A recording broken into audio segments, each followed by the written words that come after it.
On va parler d'un autre de vos engagements magnifiques pour connaître un petit peu Israël. Je sais que vous y avez une empreinte. Vous avez envie de créer des choses là-bas, aussi, enfin pour tous, mais aussi pour les Français, les francophones qui y passent et qui parfois ont un manque de culture. La deuxième édition du festival de théâtre français en Israël s'appelle Horizon au pluriel. Très beau titre. Et vous embarquez avec vous des artistes français, des grands artistes issus de ça pour la deuxième année consécutive. Je pense que la culture peut nous donner une force et peut nous donner des espoirs en la vie et nous permettre d'oser des choses qu'on n'oserait pas dans nos rêves les plus fous. En tout cas, moi, c'est ce que ça m'a fait. En regardant certains films, en lisant certains romans, j'ai tout d'un coup eu des envies ou de l'audace pour faire des choses. Et je trouve que la culture et le sport peuvent être magiques dans la vie d'un être humain.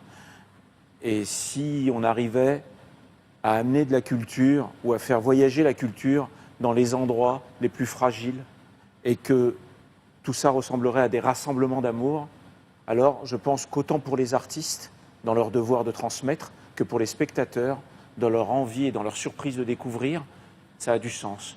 Et ça fait des années que je partage mon temps entre la France et Israël. Et j'ai amené quelques pièces là-bas, Anne Frank, Stéphane Zweig. Et l'année dernière, avec Jean-Marc Dumontet, on a décidé de faire un grand festival de théâtre français.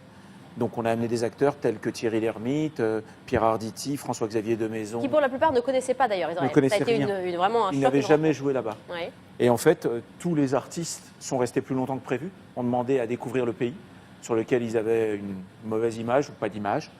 Et les gens qui n'étaient jamais allés au théâtre, les francophones, les 80 000 francophones qui vivent là-bas, étaient tellement flattés que des vedettes comme ça puissent venir à eux, qui sont venus au théâtre, et on s'est aperçu que 80% des gens, même de 60, 70 ans, 80 ans, allaient pour la première fois de leur vie au théâtre parce que ça ne faisait pas partie de leur éducation. Ouais. Et grâce à ces vedettes, découvraient les textes.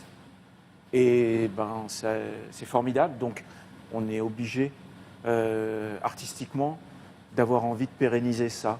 Et là, vous le faites, 23 octobre au 1er novembre, avec Richard Berry, avec Francis Huster, Patrick Timsit.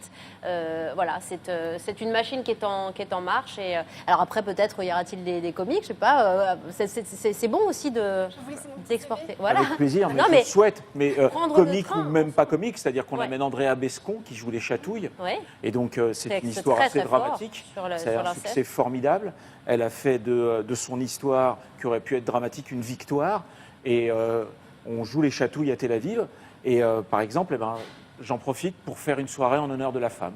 C'est-à-dire qu'on invite 500 bénévoles qui travaillent sur une fondation et sur l'abus de la femme à venir. Et on les invite à venir voir le spectacle. Et on invite les 100 femmes les plus influentes du pays à venir aussi, et plus les spectateurs. Et on fait une soirée en honneur de la femme. Et donc, autant pièces drôles que pièces moins drôles, que pièces intéressantes ou que sujets nécessaires, à un moment, voilà, de faire balader le théâtre et de se servir de la culture pour, par exemple, faire venir tous les enfants voir le livre de ma mère, qui sera en plus sous-titré pour faire un événement international.